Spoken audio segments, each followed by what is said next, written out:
In this interview, I'm introducing Mark Solomon, an M&A lawyer with 4 decades of transaction experience at Catton, to explain how buyers and sellers protect themselves when a company is acquired using representations and warranties. So what are representations and warranties? Think of representations as promises that certain things about a company are true, and think of warranties as the promise to protect the buyer or seller in the event that those statements are not true. And both representations and warranties are included as articles in the stock purchase agreement, which is the single most important document in a private equity transaction. And increasingly, this protection is provided with a reps and warranties insurance policy. So in this video, we're going to approach both ways that this gets documented and talk through the pros and cons of each approach. And it's absolutely critical because it's one of the big ways you control risk in a transaction. Whether you want to accelerate your career in private equity or if you're ever considering buying a business, understanding the stock purchase agreement and how it works will help you massively. We have a mini course available on ASM that covers it as part of the private equity training curriculum. And if you find this interesting, it will really help you visualize what's discussed here. And I just have to say, I'm delighted to introduce Mark Solomon because I've now worked with him at 3 different jobs. I consider him a close personal friend, and amazingly, his first private equity engagement was with my father,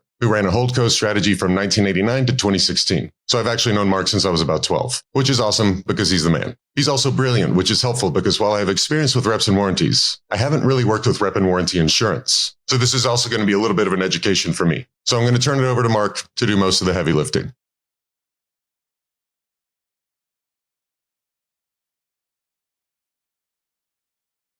Any acquisition agreement is going to have several sections. What's most important to the buyer and sellers, of course, is section on the purchase price. But after that, there's sections on what you representations and warranties.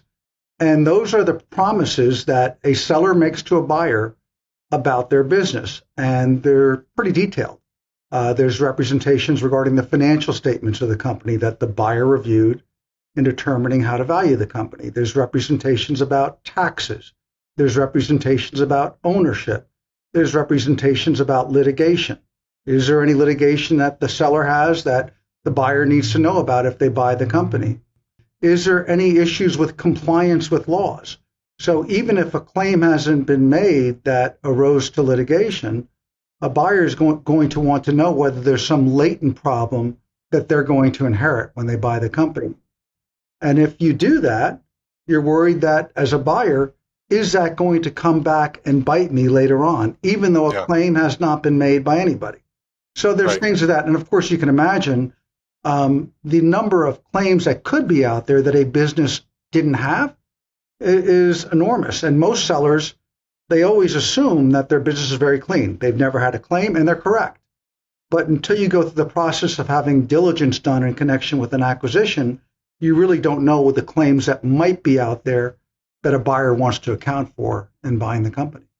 And it's so many variables. I mean, like if you think about everything that could go wrong with a business, it's really wild to think you can capture it in one document. But just by way of example, how would you explain the length of this part of a purchase agreement? Like how many pages can this encompass? Like on the low and high end, just for people listening. It's grown, back 30 years ago, the average purchase agreement, even for big deals, would be about 40, 50 pages. Now it's rare to have one that's less than 100. There's just so much in the agreement. And, a lot of them are tax provisions that are very specific for each deal. But in addition to the reps and warranties in any purchase agreement, you're going to have provisions on covenants, which are promises that you make to each party makes to each other after the date you sign. There's going to be provisions on indemnification, and all these are linked together. So indemnification is a method by which a buyer will recover to the extent a breach of a representation and warranty occurs. And so you drive those claims through the indemnification provisions of the purchase agreement. I think that's so important to understand. This is a dense document, but it's how the mechanics of these different articles work together that is so important. That's exactly. I think one of the most important things to understand, like if you're trying to build a career in this space, it's such a protected process that I think if you can really understand the stock purchase agreement, you understand so much more about risk and transactions. And trying to think of an interesting way to relay this, but let's assume something was misrepresented. Yes. How would the buyer protect themselves? Like what are those mechanics? What are those steps? And when you say misrepresented, that's actually a really good point, because there's two ways a buyer can misrepresent something. One is negligently. They thought it was true when they said it. Another one is intentional fraud. And usually the mechanisms by which a buyer will recover are different depending on how the breach occurred. Most of the time, the breach is going to be negligent. The seller simply did not know that it had this problem. It did not know that there was a threat of a lawsuit by somebody that was out there, but they didn't know it was an actual written threat or something like that. They did not know about a tax problem where they had a latent tax issue in some prior filing. Most of the time it's that. Rarely is it intentional.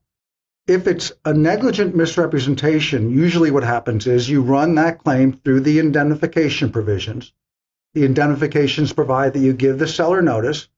The seller has an opportunity to respond, perhaps fight.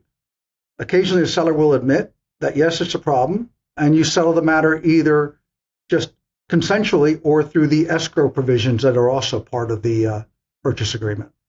So that's one way to do it. Sometimes the seller and buyer will have a dispute over the claim. And sometimes it's something where it's fraud. And when it's fraud, usually the buyer will pursue the sellers, and there isn't any limit on what the buyer can recover. And when you run through the indemnification, that's a really important aspect. Yeah, I think that's a really important thing to distinguish. Right, because the way the purchase agreements work is that the indemnification provision that I talked about before, that will usually provide a limit on the seller's liability. So if they're selling a company for $100, oftentimes it will say that no event, absent fraud or some breach of a fundamental representation, which maybe we'll get into, you're not going to have liability as a seller beyond $20 of that 100, for example, or beyond 10. If it's fraud, though, fraud is always excluded. So if there's a fraud claim, it would be typical that a buyer could pursue the sellers for all damages without limit. And damages, by the way you define them in a purchase agreement, it's not just the actual damages that you may have suffered. It's all the cost and fees of investigation, of bringing the claim, of there could be consequential damages. So sometimes, for example, if you look at a financial statement breach, you'll say, well, my gosh, it's kind of easy. You misstated this by that much. But a buyer might claim, well, wait, I bought this business on a multiple of revenue, and your financials misstated what the revenue was, what the EBITDA was. And as a result, I paid a lot more than that. It's a multiple of that problem. And so that's how you get into damages really kind of exploding if they're not within the specific defined limited bucket of negligent representation. Yeah, I think that's a really important way to frame it. You're basically being made whole for what you thought you were buying. Right. And if you didn't buy what you thought you were buying, you need to be made whole relative to your purchase price. Right. It's not just that something you own was impaired. It has to go back to the purchase price. Right. And I think that's an important way to distinguish. Is like all of this is trying to make the buyer whole for what happened on that date. Right. And representation and warranties, one of the things, especially for first-time sellers, that they have to understand, it's not so much whether you know it's a problem, it's just a matter of allocation of risk. The buyer is buying a business based on an assumption that all these things are true, except for ones they don't know, except for ones rather that are disclosed in the purchase agreement or are immaterial. If there's something that's not in that bucket, the buyer is going to have to pay for it, and it affects their investment, and so they need to be made whole for it. Absolutely. So let's talk about then rep and warranty insurance and how that changes the process. And this is something, I mean, I find it really fascinating because I haven't spent a lot of time using this. So yeah. I'll be curious to hear. Yeah, it's rep and warranty insurance is something that I don't even think it existed 15 years ago. But insurers started coming out with these policies that would protect a seller from enormous losses under the purchase agreement. It would basically be a way that a buyer or a seller, it used to be both ways, now almost always the buyer procures a policy. A buyer will procure a policy, and that will basically give the buyer insurance to the extent any of these representations and warranties are breached. And as a result, you can tell your seller, you're not going to have any post-closing liability, which in a competitive marketplace is enormous. That's the one thing that we worried about as lawyers representing sellers, is how do we make sure that we did not have a seller that did not have the enterprise anymore to basically defend these suits on their own with their fixed pool of money that are the sale proceeds from the business. It put sellers That's a in great way of putting it. You Yeah. don't have a cash flowing entity to support Right. these So claims, all the claims right? that you would handle in the business before, you had a mechanism, a business that was producing income and an infrastructure, honestly, usually to handle these claims. Once you sell it, all of that's gone. And it's all coming out of a fixed pool of money that you have. So That's for a great way to sellers frame who it. are individuals or small, that's a big problem. Also for some private equity funds, as they got to an end of the life of a fund, they could not have a situation where they had residual liability for these claims. So for them, Sure. it was also very important. They wanted to close a fund, distribute proceeds, and go on to the next. So rep and warranty insurance solved problems at the same time as the merger and acquisition market became much more active. Private equity became much more active in buying companies, and sellers got a lot more leverage. So as they had more leverage, they started to insist on limited liability, and now we're at a point where most deals are no liability deals for sellers. So that's rep and warranty insurance created basically, or helped create, a very, very strong environment for mergers and acquisitions.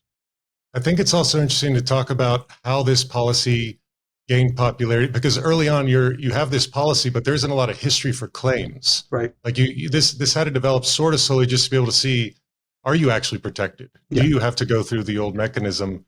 And I think now that we have this history, it's just scaled so much faster than maybe others anticipated. I don't know. Yeah, it's funny you say that, because some buyers are still, even 15 years later, they're still skeptical on whether an insurer will ever pay out a claim. And I think when you look at all the studies, we now have a long history of this product. Claims do get paid out. We generally know what representations and warranties are more likely to present a claim. We also know how long it takes for claims to occur. Most claims occur within the first 18 months of closing. But they can go on, obviously, for 2 or 3 years after that. But that's when most occur. We know what the dollar amount of claims are usually, but also there is a history now of payments being made for claims. So it's an industry that's so mature now that no insurer or broker wants to have the reputation of not paying claims, because that's a great way not to get further business in a very active market. So how does it change the documentation process if you're including this policy in the transaction? How does it change the process, the way documents were drafted previously to the way they are if you have this policy? It's changed it a lot. There's 2 ways it's changed it, and we'll talk about the negotiation process in a bit. But one of the ways is that there is just a lot more due diligence done on the front end of a policy when you have a RWI.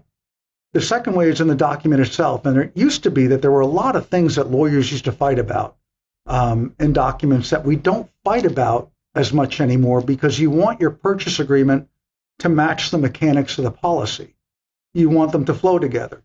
So, for example, we used to fight, we mentioned earlier, consequential damages. That used to be a fight. Can you recover for consequential damages? Can you not? If you're a seller, you didn't want there to be recovery. If you're a buyer, you'd want there to be recovery for consequential damages.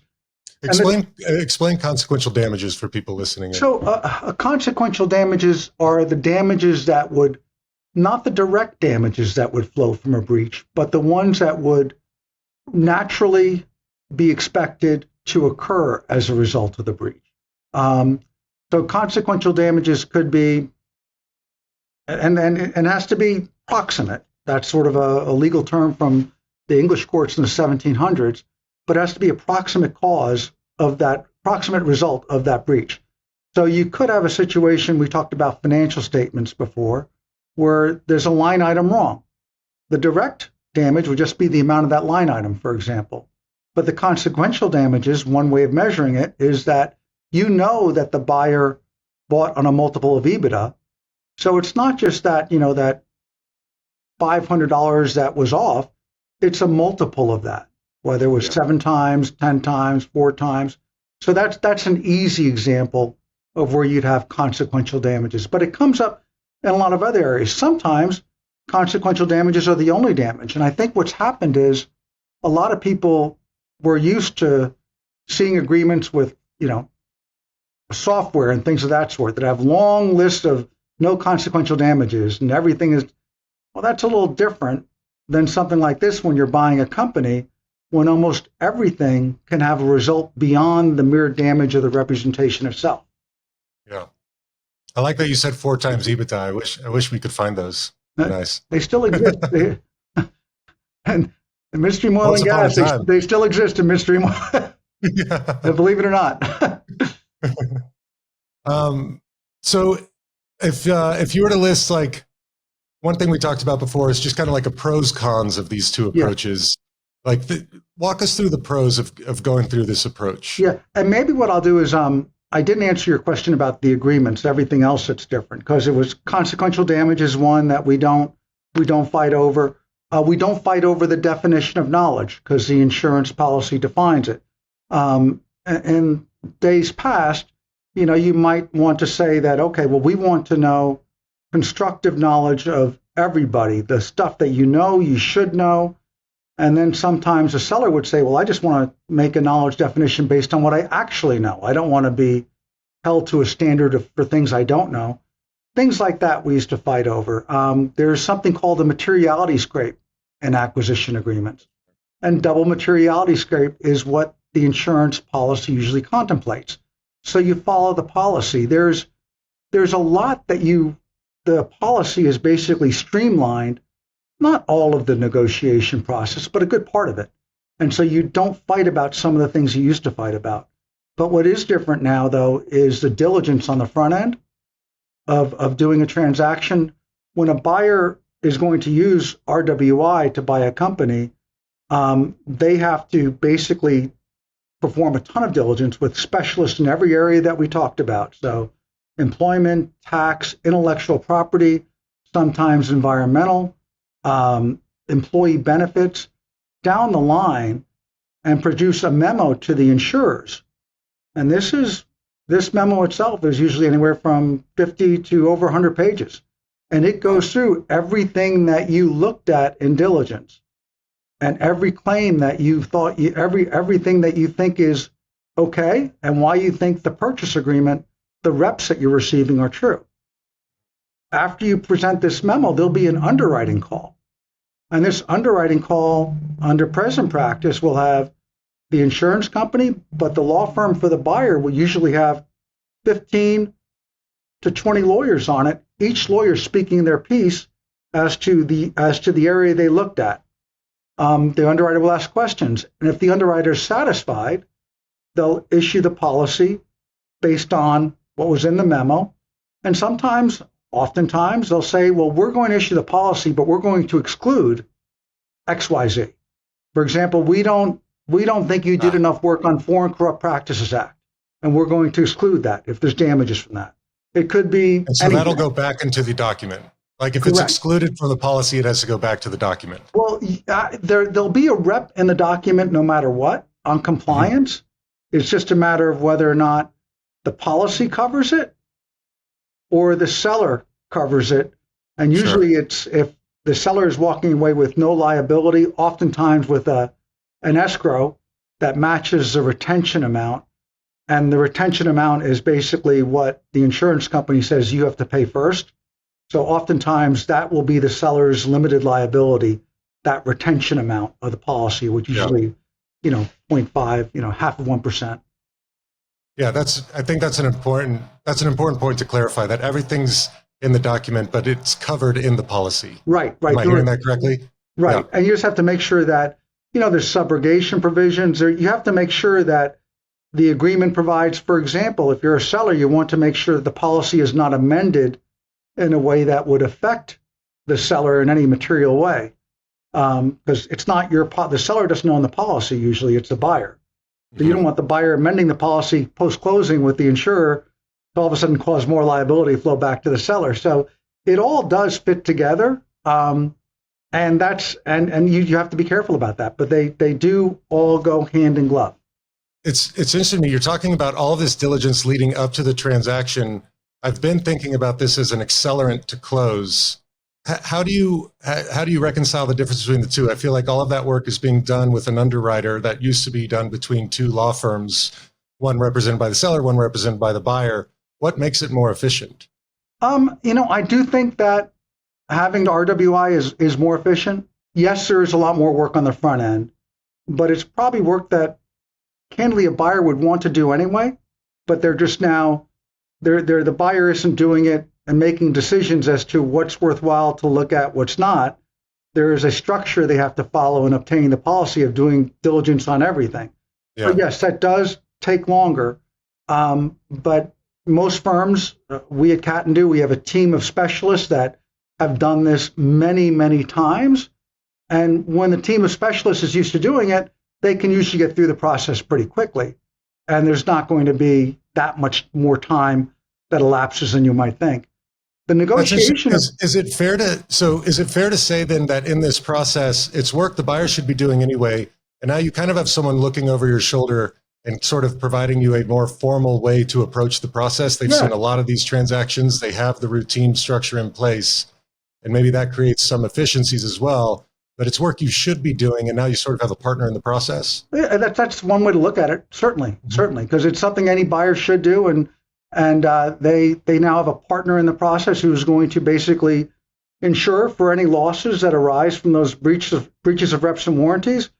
But everybody goes into the transaction thinking they've done enough due diligence that they're going to be surprised if there really is anything material. It happens, but it's I would say it happens. There's a major claim, probably 10% of the time.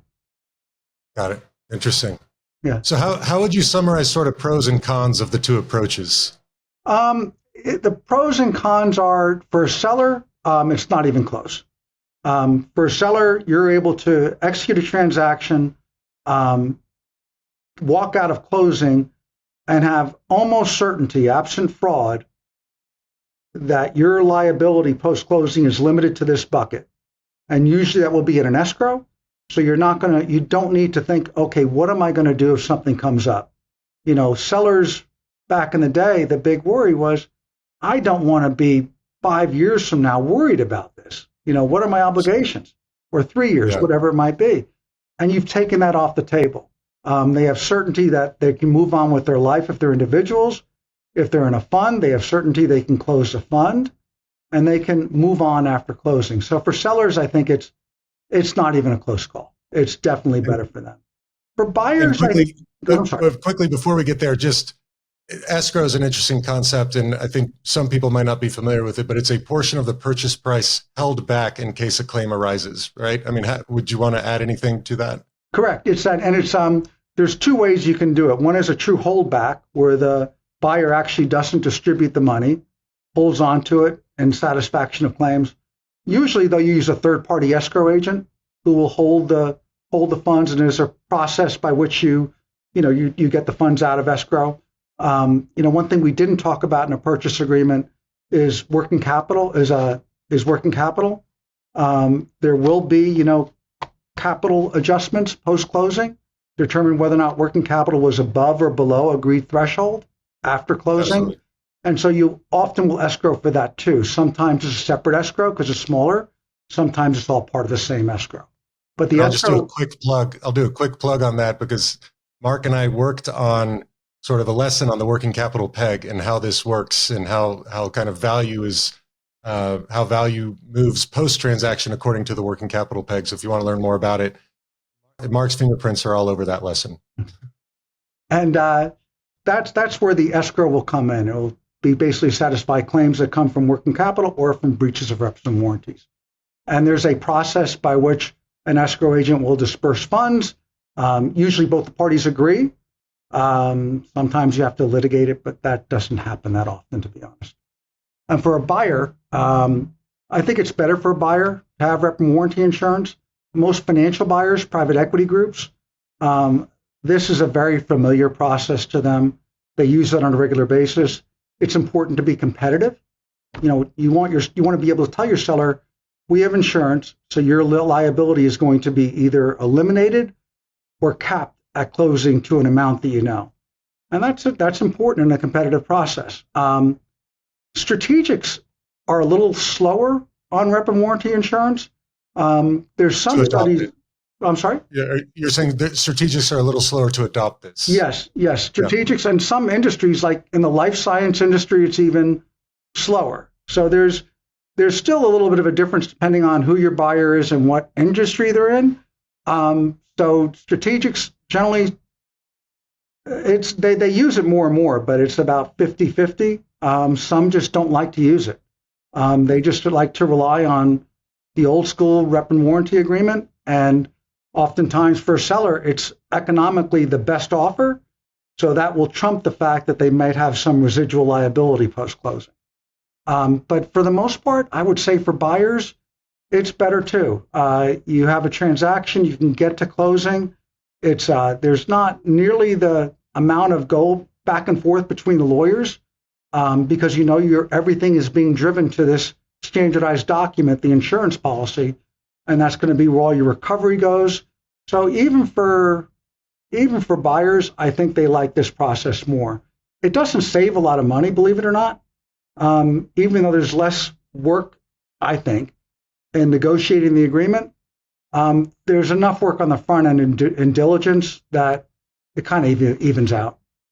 It sounds like it buys you more peace of mind on both sides. Yes. Yeah, and exactly. And even if you're, we've all had transactions where we've represented buyers where there were claims, and your seller, for whatever reason, the proceeds are not there to satisfy the claim. And that takes away that problem too. One thing we talked about recently that I found interesting were your comments on specialization and how it relates to this process. And would love to dive into that a little bit. Sure. Just how you've seen that evolve and how you've seen the need for specialization evolve. Especially as I think there's this general trend in private equity where the kind of generalist LBO fund is in decline and everything is going towards specialized focus, specialized industries or niches. You mentioned some that are particularly niche, which I found fascinating, but just wanted to get your thoughts on that as well. Yeah, it's really important that if you're a buyer and you're going to obtain rep and warranty insurance, you have a law firm, and I'll give a shameless plug for Catton here, a law firm that does this a lot, that has a deep bench of specialists, because as I said, the specialists will go through and basically do diligence on their part of the company in a very, very deep way. And they'll produce the memo that goes to the underwriters to look at, what have we looked at? Are we sure this representation and warranty is correct? This is everything we examined. These could be the issues. Sometimes you'll come up and say, these are red flags. Hopefully there's not, but there can be.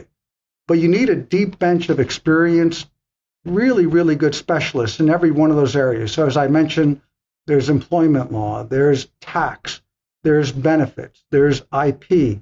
And depending on the kind of business that the seller is in, sometimes a specialty is almost all the diligence.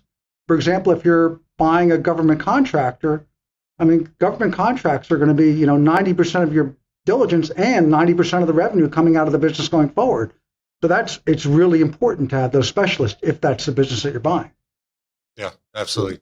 And it was interesting the way you phrased it. You were saying that one of the reasons law firms need scale these days is to have that bench. That's exactly. Yeah. You're exactly right, and it is important because you need that deep bench because they have to be good, and they have to have, and the specialties they have to have get very, very narrow. Even in, for example, it used to be one tax lawyer could handle the tax issues, the benefits issues, and a lot of other things. Now, tax might be divided into 2 or 3 areas of specialty. Benefits can be divided into even more. It's highly specialized. And you need that kind of specialization to prepare the memo and do the diligence that underwriters are going to have respect for when they underwrite and bind the transaction. Absolutely.